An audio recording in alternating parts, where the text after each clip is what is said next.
Hi, and welcome back to another edition of Inside Great Lakes Sailing. We are fortunate enough today to have one of the great sail trimmers in American history, Stu Argo from Bayview Yacht Club, who has competed in America's Cups and World Championships and has written books and does clinics and all kinds of things. So first of all, Stu, thank you for taking the time to sit down and talk with us.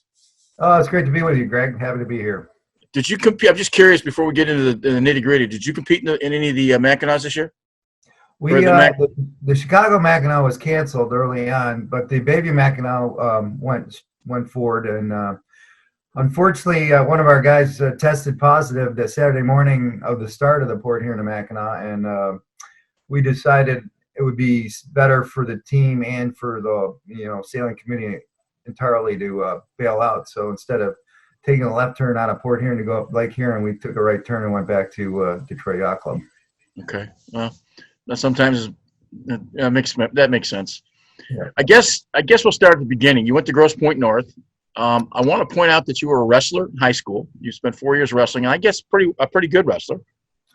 Yeah, I ended up being the captain of the team my senior year, but I was a pretty good wrestler. I won the league and didn't go much farther than that, but pretty good at escaping. But yeah, it's a hard sport, really hard sport. I mean, when you're wrestling, your body's growing. You're a high schooler, and your body's supposed to be growing at an exponential rate, and you're starving your body with all the nutrients just to make weight. So it's a very tough sport, but we made it through 4 years and enjoyed it. You wrestled in the winter, and obviously got an early start at sailing. You said mom and dad were sailors, and sort of take us through how you got started on sailing. So both my parents sailed. I think my dad started sailing in 1955, and he joined Bayview in 1957, I think, and my mom sailed as well. So I probably spent more time down at Bayview Yacht Club than I did in my own home, hanging out at the yacht club and sailed in diapers, and it was crazy. So always down at the club, always hanging out, one of those yacht club rats, and just developed an knack for it. Went through the traditional junior sailing program, all that stuff? Yep. Back then we weren't allowed to start junior sailing until we were 11, so I started when I was 11 and went through the whole program and actually ran the program at Bayview for 3 years after I graduated. So yeah, it was a lot of fun. When did you get a realization that you were pretty good at it? I was pretty, I was strong for my size, so I was pretty handy. Later in the junior sailing program, and a fellow by the name of Don Kreiner, who just won the Candidates Cup in 1975 in a boat called Golden Daisy. He kind of cornered me at Bayview Yacht Club in a November meeting and asked me if I wanted to sail with him on his 24-foot Crescent. So that's kind of how my big boat sailing career started, on a 24-footer with Golden Don Kreiner asking me to go sail with him and his wife Audrey. Kind of a cool combination. You could sail all summer, you wrestle all winter. Yeah. You had more success at sailing, and that's a question I asked Gary Jobson, who was a close friend of yours. In fact, Gary called you the best trimmer he'd ever seen on sails in terms of competition, which I thought was a great compliment to you. But one of the things he talked about is he'd been a junior varsity basketball player. He was at that time a nationally ranked junior sailor, and he said he learned a lot from sitting the bench in basketball to be a little more humble. Did wrestling teach you anything for sailing? Oh, for sure. I mean, perseverance was the biggest code word, that you could handle. I mean, you got yourself in tough spots, and you got other people in tough spots, and you just had to work out of it. And so you learn never to quit. In wrestling, you bridge up on your neck if you're in a tough spot, and never relinquish your shoulders. And so it kind of transferred over to sailing. You just punch through any difficult problems you have, and work through the problems and never give up. Yeah. From North to Michigan State, where I'm assuming you sailed at Michigan State? I didn't sail any dinghies. I kind of weighed too much for the 420s when I was at Michigan State, but I did do a couple Kennedy Cups that you race out of the Naval Academy. We put a couple Michigan State teams together back in the early 80s and went out there and raced. And we didn't have much practice, but we went out there and gave it a good show. So that was the only sailing I did for Michigan State. In fact, you had a female partner from one of the America's Cup, Michigan State, girl, the young lady who didn't sail. I forget her name. I apologize for not knowing her name. You mean Dawn Riley? Kate? Oh, Katie Pettibone? Yeah. Wasn't? Well, we had the Pettibone sisters from Port Huron that I coached on the Women's America's Cup team in 1995. But I think you're talking about Dawn Riley was your Michigan State. Don Riley, that's who I was thinking. Dawn Riley was the Michigan State grad, and she's been very famous. She's a very accomplished sailor, and she was on my America Cubed winning America's Cup team in 1992. So she was one of the only girls on the team, and she's a tremendous sailor. And she went on to run her own America's Cup team, race around the world, and she's running the Oak Cliff Academy out in New York, and she's just a really, really accomplished sailor and a good friend. What's your major for Michigan State? Curious. Geology. How does geology? Where does that come in for sailing? I'm curious. Well, I think that's the only way you can get your rock star card. Okay. Have you ever worked as a professional geologist? No. I actually jumped into professional sailing. While I was in college, I got invited to go down and do the SORC and stuff like that. So I started racing early on, and I kind of got in the way of school. And so I ended up going racing with Buddy Malgis. I got invited by Gary Jobson when we were doing the Fastnet race over in England in 1985. And we're laying in our bunks, and Gary invited me to go, why don't you go try out for Heart of America, America's Cup Challenge, go test yourself with Buddy Malgis and go spend a weekend in Chicago in August and see if he likes you and see if you like the program. So I went over there for a weekend, ended up spending 13 days, and that's how my America's Cup career started. You mentioned that you were too big for dinghies. What'd you wrestle at weight-wise? In high school, my last weight was, I think I wrestled 167. Okay, so for being a trimmer, you need to be big and strong, obviously. Well, trimmers, you actually need great arm speed. You don't really want to weigh all that much because in the AC class, there's a weight limit. So you want to keep all the mass for the grinders so they can be big and strong, your mass men and stuff like that. So your trimmers just want to be very quick with their hands, great arm strength, but don't weigh that much. So I kind of fit in that category. From doing this series, I've learned that I'd be a great crew by myself for 420s. That usually takes two-man crews because my weight equals that of two kids, but I get the point. The transition from college into, as you're talking about being a pro sailor, you knew at an early age you wanted to make a living at the sailing world, right? I kind of fell into it. Midway through college, I decided, I think I'd like to go sailing, and I was pretty good at it, and I've done a couple Canada's Cups and had the knack for it, so put my best foot forward and made it all happen. Lots of ski bums had to live in their vans. Was it feasible in your mind in those days that there was enough money out there to make a living at it? I was in the early stages. I think for Heart of America, we were getting paid. We figured it out it was 13 cents an hour because we got paid $100 a week, and all the T-shirts and foul weather gear you can use. But that $100 a week is, was big back then. And the pay scale slowly escalated, and now the guys are making a fair amount of money. Did Argo Marine come into existence because you needed to pay for houses and cars and things of that nature? Yeah, it's more of a way to pay taxes so I didn't get in trouble. So I started my own company, and it's a great way to build people and stuff like that. We've tried to interview a couple of the pro guys, Simon Hunter being one of them, who was on Heartbreaker this year, an Australian who raced with the winner of the MAC race. And they really wouldn't answer, but what can a pro racer make in this world today? Gee, I don't, is it tens of thousands or is it six figures? It's six figures. I think the top America's Cup guys and the top Volvo Ocean guys make six figures for sure. And the real big heavies like the Russell Coots and, the Dennis Connors, they're in the millions, the Dean Parkers and stuff like that. So if you're an 18-year-old kid wanting to make a living at it, you could still make a reasonable living, right? Oh, absolutely. Now pay scale's up there. If you can break into the ranks and, get your feet wet and get to know the right people and have the abilities, and you can be very comfortable. Did you like the vagabond life going from here to there? I did. I went through one SORC where I was eating just tuna fish and grapefruit, and saving my money for rum. So yeah, we lived on the boat and stuff like that. So I had my time doing that, and it was an adventure. Every year was a different adventure. Well, you moved up pretty quick. You graduated from state in '85, and if I'm not mistaken, you were on the America's Cup in '88. Am I correct?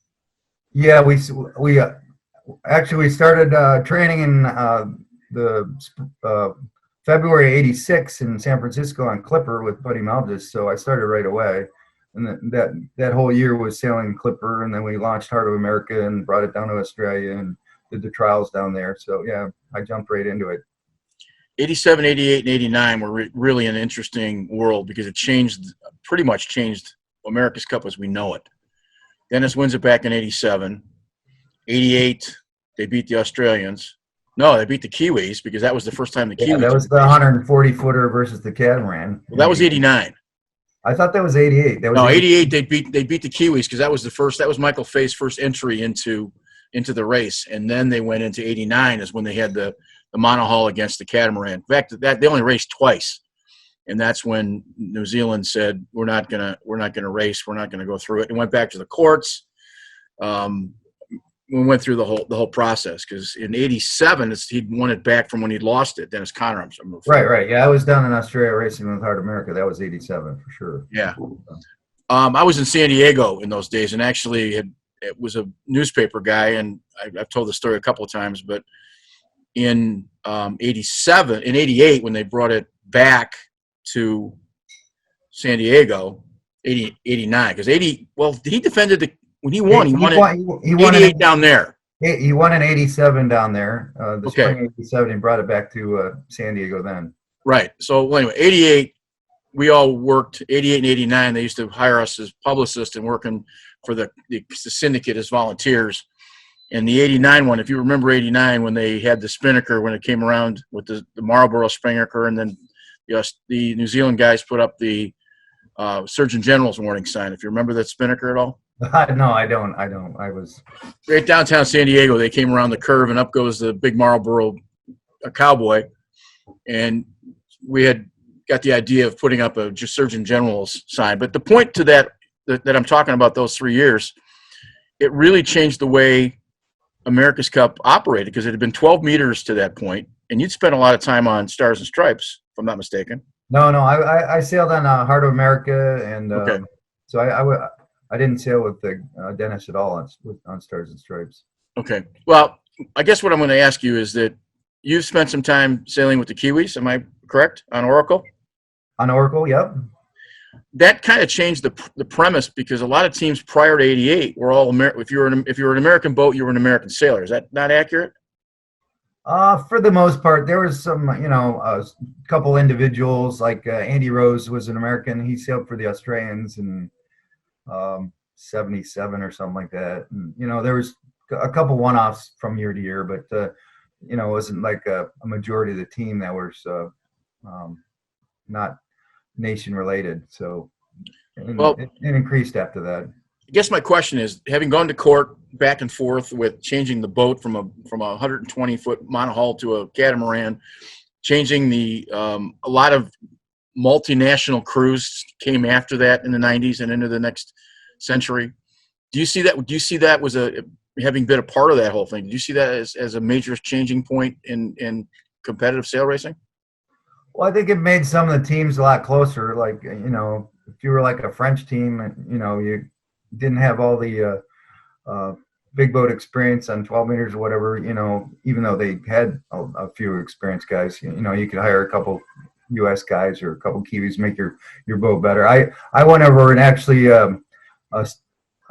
Gary invited me over to start the Nippon Challenge team. So we actually started the Japanese America's Cup team, and that started in 12 meters because the court battle was still going on. So we were actually training in 2 New Zealand 12 meters, KZ3, KZ5. So we went over in Japan and started those guys from scratch. And Nippon Challenge, did, I think, 3 cup cycles.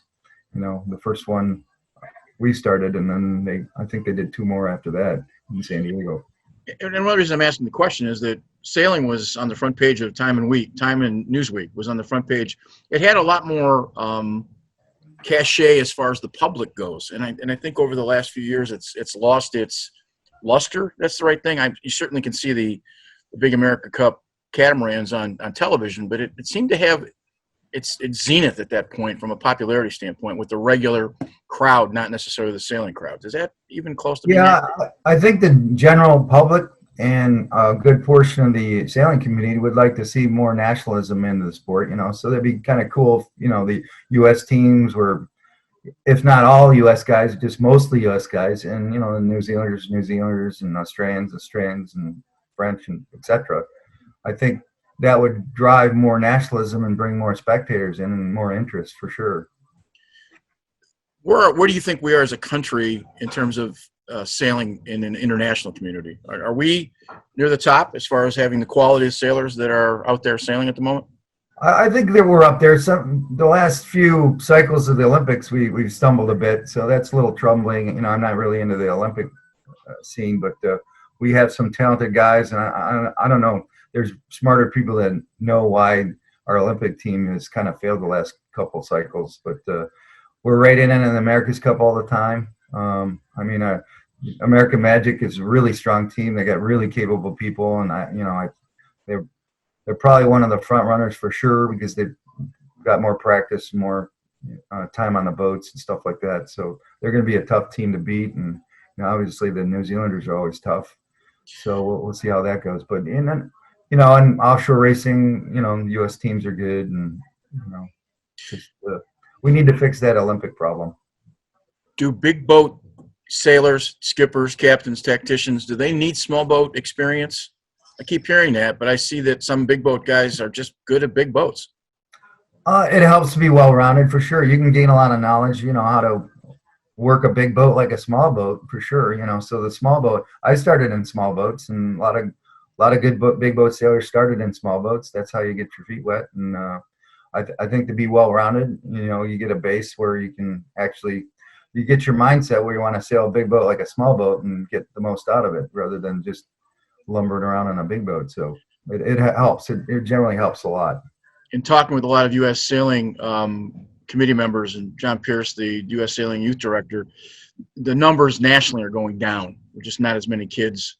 And it's attributed to a variety of discussions. One of them is cost, boats, yacht club memberships, just kids having more to do than they do today. If you were starting a program from scratch, what would be, if there's a word or two or three, having run a junior sailing program, what would you want to bring to the table as far as from a coaching perspective? Just one word: make it fun. If you make it fun, they'll want to stick around. You make it fun first, and then you can add some, technicability to it down the line. But you make them want to be there, make them enjoy it, and then you add on to that. But you got to start with the fun factor first. For sure. If you're just doing drills right off the bat, you're going to lose a lot of people. That's sound advice, and that's kind of what most of the experts have suggested. Yeah. Let me switch gears a little bit. 95, you were involved in the American Cube, which was, I think, the all-female team, if I'm not mistaken. Yeah, I sailed on the 92 America's Cup team where we won the America's Cup, and then I got invited to be the one of two primary coaches on the all-female team in 95. So that was quite an interesting time. Is that the boat that Dave Dellenbaugh was involved in? Yeah, we ended up with a boat called Mighty Mary, and the all-women team. We coached them for a year and a half, and the powers that be, not being me, decided that that it'd be best effort that they throw Dave Dellenbaugh on board for tactical reasons. So the women's were really capable. They were great. They could get the boat around the course, and they had. They were great sailors. They trained well. They were strong. And it just came down to, when you had to make a decision in a pinch, they didn't quite do that all that well. It was more of a decision by consensus rather than someone just making the call. So we kind of got stuck in that little thing. And I know I'm going to maybe not make so many friends there, but that was kind of what happened. Talk about your experiences coaching women. Oh, it was interesting. I enjoyed it. I enjoyed all the girls. They were all for it, head into it, and they tried really hard and competed, and it's the normal team chemistry type thing that the girls that, tried the most and came out on top and got along with everybody. And, it was really cool. It was really, really cool experience. I spent 9 years coaching a women's lacrosse team in college, Michigan State, and I had to learn, having never had a sister nor daughter, I had to learn a lot of tactics that I had to coach boys for 30 years. And I think it was probably the best experience of my life, which is why I'm asking the question. I think they bring something to the table that guys don't. And then conversely, they both have pros and cons. But I think they certainly alter your approach to coaching, because I think you have to convince them with more information than you might with boys. I think that's the lesson I learned. So I think it would be a great experience to take the sailors at that level, who are magnificent, and be able to coach them and get that opportunity. Yeah, it was good. I mean, we started with, some that women had no sailing experience at all. We recruited rowers for their physical strength on the grinders, so we had to bring them up to speed, as well as, there's not a lot of, back then there was not a lot of women who had big boat experience, Dawn being one of them, and a couple others, JJ Eisler, but most of them didn't have any big boat experience at all. So we had to translate, sailing a 470 and trying to get an America's Cup boat around the course. So it was a steep learning curve, and they did a really good job. I mean, we had a world championship in November in San Diego, and they've only been sailing for 7 months or so, and they actually won a race. So it was a steep climb, and it was very rewarding. Does the physicality come into the boat and the process with women? We talked earlier about, grinders and trimmers having to be maybe, a little more, grinders especially have to be a little stronger. Does the physicality change anything, or were they capable of competing? They were very, very capable. I mean, they got the boat around the course really well, and they were plenty strong. The only problem was if something went wrong, if the spinnaker went in the water, you just needed brute strength and 3 guys to be able to pull it out of the water. So if everything was going well, it all worked out. If something went a little awry, like someone went overboard, or they just didn't have the mass or the strength to, but other than that, they got the boat around the course just great. One of the tenets of this show has been that we've kind of uncovering that there's just a ton of unbelievable talent in this area, and has been. Wally Cross, yourself, there's a variety of unbelievably talented sailors. You've had a chance to take it locally and go international. That hasn't been necessarily the case with a lot of guys. So what was there a secret? What was it for you that got you out of Detroit and up to the global world? I don't know. I just sailed a lot, impressed a lot of good people. I sailed with all the best people in Detroit, including Wally, and Bruce Burton, the past president of U.S. Sailing. He was my first sailing coach, and I raced with him on the Etchells a little bit, and all the old Sweetwater salts around Bayview, the Hank Burkharts, the old, my dad. There's Fred Krieger, a lot of great people around Bayview that I grew up sailing with on 40-foot boats, and so I got a good base of shoulders to stand on, and they just kind of pushed me along. And I was very focused, very strong, very quick hands. I just picked up things pretty fast, and you get introduced to people, and and I did 4 Canada's Cups out of Bayview at an early age, so I was sailing 3-4 months of summer almost every day. So you put a whole DRY season, you'd have to sail 100 years in the DRY to sail as many races as I have. But it's just sailing. You just get out on the water and you sail, and you pick up what you can, and you work hard, and it's a 10,000 hours, right? Yeah. It's a 10,000 hours for sure. Well, let me ask you 2 questions. First, your expertise is trimming. Did that help being sort of myopic in that smaller part of the boat that you got really good at? Was that a help along the way, instead of maybe being a general sort of all around kind of guy? And if that's the case, why are you so good at trimming? Well, I've been doing it, for 40 years, but I think I think you need a specialty, to move up the ranks. You just can't be, well, I can do this and that and this. I've I've read so many resumes. When the women's team tried out, I went through 840 resumes to pick, chemo myself picked, a bunch of girls to try out. And on a resume, the last thing I want to hear or written is I can do anything on the boat, because that doesn't help. So you need a specialty, and then you need a backup, and then you need to create value. So why I became a good trimmer, I just did it a lot, and you know, I picked up on the speed thing, how to build speed really quick, and how to work with the helmsman, which is really really important when you're a trimmer. Okay, I'm an average guy sitting in the back of my 30 day. I'm talking to one of the best trimmers that's ever lived. What is it that I'm doing wrong? And what can you give a not so great sailor a tip? If I was, what was it that we all do wrong as amateurs? Well, one, you got to focus on your job first before you help anybody else, and you got to keep your eyes open, your ears open, and see what's happening around the boat, and just focus on your job, and see what the goal is. So if you're trying to keep the boat within a target range, if you're trying to go up when it's 6 knots, you try and keep the boat going 6 knots, and you focus on your sail trim and talk to the driver and make sure the boat's going 6 knots as much time as you can. And you just kind of watch the waves in the water, and have your teammates help you, but you just got to be focused on your job. Do you think the average sailor, and I'll throw myself in that class, do you think we really understand sail trim as much as we should? And if we don't, if that's the case, how do we learn?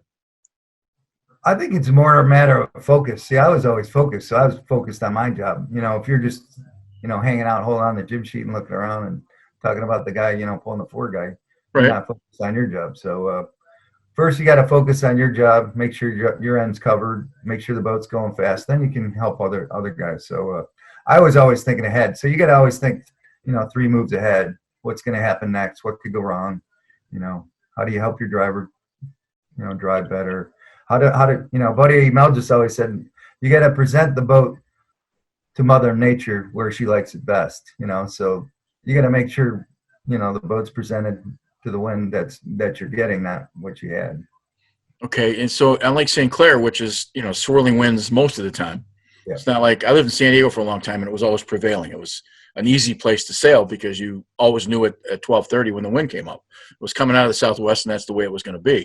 Here it changes, but if I'm looking at a regular, mid-size cruising boat, what is it? What do I want to pay attention to in the sails from a trim standpoint? Just making sure the telltales are going right. Yeah, make sure it's set up for the wind conditions you got. So it's light, you need your backstay off. You need to power up the sails. Easy out haul. Make sure the halyards aren't too tight. The lead's in the right spot. All the travelers in the right spot. And then you pay attention of how the boat's going through the water. So if you're parking up on every other wave, you're probably too tight on everything. So you need to sail a little lower and ease things up a little bit. Likewise, if you're going too fast and the guys next to you are outpointing you, then you're probably too loose on everything and need to tighten things up.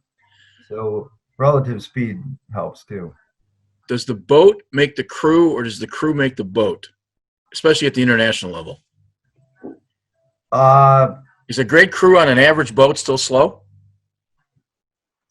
Depends how fast the other boat is and how average the other crew is. So it's all relative. It's just the chemistry soup. So I mean, you can make a decent boat go really well, and it might be enough to beat a good boat with the average team. So it's just it's hard to qualify that.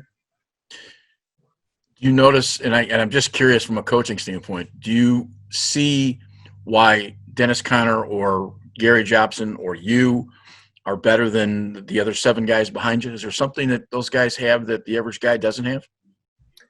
Probably a little more drive and focus than most people, and they're willing to put the time in. I mean, you got to put the time in. I mean, thousands of hours of sailing on different boats, and Right. if you have the opportunity to do that. I mean, most people don't. They got jobs, and I've always sailed, so I've got the time in. So yeah, it's drive, it's competitiveness, it's focus, and putting the time in.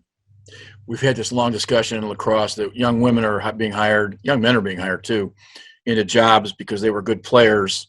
They come out of college, they spend a year as an assistant, then they get a head job, and they get fired on an average of about 60% because they didn't spend any time ever being a head coach. Nobody ever mentored them. They don't get in trouble on the field. They get in trouble because they piss off a president. They get angry at an alumni. It's always the ancillary information that always gets them in trouble. And I think that doesn't change much with any other sport, from that standpoint. It's just like any team. Chemistry has always been very important to me. If you don't have the right chemistry on the boat, something's going to fail sooner or later when you don't want it to. And so, we were always successful with America Cube because, if you didn't fit in the team, you weren't on the team because, you couldn't make waves and, stay on the team. There's a big focus with teams, collegiate teams, pro teams to just, I think of this using the SEALs. They've had programs where you can dial into their programs and sort of learn how they process things. Is that something that international sailing and national sailing programs have been doing for a while? I guess, wait, here's my better question. Is chemistry formulated, or is it just because you're really good at matching the right people together, or both? I think it's part of people being capable of working with other people. Whether it's a sailboat or an IBM think tank, you got to be able to function with everybody. And some people aren't matched to sail with other people. That's why they sail fins or lasers and sail out by themselves or something like that. I've always been a team oriented people, so I like nothing better than to go out on a maxi boat, 28 of my friends on a team, and go out and slug it out. I think that's just great fun. Correct me if I'm wrong. Did you not quit one day on the Kiwi boat? Didn't you quit one day when they changed to the new skipper and Chris Dixon? I did bow out after 2 years of sailing the Oracle. We sailed one round, and Larry Elson decided to hire Chris Dixon back for the third time, and he was a pretty much disruptor and not very good to sail with. And so I decided I was the only guy to quit that team at that point, and they tried to ask me to stick around, but I said I had enough. But I say that like I'm a chemistry guy, and Yeah, no, so he's more of a demanding, right. Crazy. I asked that question because it illustrates just how much integrity matters to you. That's my point. And I think that's something that says a lot about you, which is, it's funny because there's a lot of local folks that we both know, and you can't believe how nice they talk about you and your professionalism and your process. And I think that's something that maybe you don't hear enough of. Maybe you do, but. Thank you. It's very nice of you to say that. When I had a chance to talk to Gary a little bit, and he could not give you bigger praise. In fact, did you not help him on his championship sailing book? Did you not help him write some of that as well? I wrote a couple small articles in a couple of his books, nothing too crazy, but yeah, I did help him a little bit. But me and Gary go back to like 1984. We're good friends, and I sail with him quite a bit whenever I can. And we did a Masters regatta last year together, and it's just good fun. He's just a great guy, and he's helped me tremendously in my career, and I just love his family, and he's just a great guy. We had some really cool Ted Turner stories and just going back and forth, but the best part of the interview is him holding up on his iPad his I guess somebody built him a 32-foot boat recently that he sails with his grandkids. Anyway, he was just bragging about his boat, and he's showing pictures of the grandkids and stuff. And I just thought it was kind of cool because he's an icon. To me, he's an icon. I think he's just one of the nicest guys in the world. And I think the more folks you meet at that level, I think that's kind of what happens. So, yeah, everybody likes being a great grandfather. And I actually went out to Annapolis, and I coached the junior sailing program out there one summer and stayed at his house. And his twins, which were a little bit younger than Christy, they were both 6 months at that time. So I got to know his daughters and his family, and Janice, his wife, is a sweetheart, and just a wonderful family. I always got a cast of grandkids and stuff like that, and I just laugh at them. Well, the cool part too is when he lived in San Diego, he lived 3 blocks from Peter Eisler, and I lived about 4 blocks from him in Ocean Beach, just up the street. So we were commiserating about the old days of what it was like. And then I had a chance to talk to Dennis. But when I was talking to Dennis, we're talking about San Diego Bay, and he was talking about it before it was dredged back in the late 1940s and the 50s. Wow. I only knew it as what I knew it from the 70s when it was the naval base and it was this great place. And he was talking about boats getting stuck in the mud during low tide, and he didn't think it was as good as what it was. And then he kind of finally had to explain that he'd lived down the street from the San Diego Yacht Club, so it was kind of fun, sort of reminiscent. Quick question: what boat? Actually, two questions. What do you sail now, and how often do you get out? And what's the best boat you've ever sailed on? What was the boat that if you had to own for yourself, you'd use or buy or sail? So right now, I mean, with everything canceled and stuff like that, I've been sailing on my good buddy Brian Baker's Santa Cruz 70 called Dynamis, and that's the one we couldn't race the Baby Mackinac with. We just did a beer can race last night, and we're going to go out and race Friday night. So it's fun to have a 70-foot beer can boat to go out and blast around on. So that's a lot of fun. And favorite boat, I mean, well, my favorite boat is America Cube, which we won the America's Cup with, but I would never want to own that. It's just I don't have the pocketbook for that or the staff. But Bill Koch's second boat, Matador Squared, where we won the Maxi Boat Worlds, that was a really unique and powerful boat. But probably the one boat that I liked the most was I ran the Equation program for 75 or 25 years for Bill Alcott, and we helped design a Ryko Pugh 50-footer. One of, I don't know, Bill's fifth equation or something out of 7. And that was kind of a unique, fun boat. And it was a little bit ahead of its time. And that was just a fun boat to sail, nice size wise. And we raced around the lakes and took it down the Caribbean and had a ball with it and stuff like that. So can you cruise, or do you have to be racing all the time? Is that something that? Well, it's funny, I mean, since the Baby Mackinac was canceled for our team, we ended up cruising around to Harbor Springs to do that event on the 70-foot Dynamis, and with Brian Baker and his nephews and his sister-in-law and a few other people. And I figured that was my first cruising I've done since 1989. Oh my! And we had a ball. We went spinnaker flying and halyard flying, and we had all the water sports going. And we stopped off at Beaver Island for 2 days, and all the Mackinacs I've done, never got the chance to stop off at Beaver Island. That was kind of cool too. So we did a lot of fun things. So we might have turned a couple of the nephews into cruisers instead of racers, unfortunately. I know you're a Bayview guy, but your favorite Chicago to Mackinac or Bayview to Mackinac, or is it equal? I like them both. I've only done one short course, and that was with the 65-footer, and we won that overall. So that was kind of a unique experience for me. And the Cove Island course is really cool because it starts over a couple times, and the Chicago Mackinac is really cool because if you get over the Michigan shore, you're sailing up the sand dunes, and but they're both really wonderful races. So I like doing them both.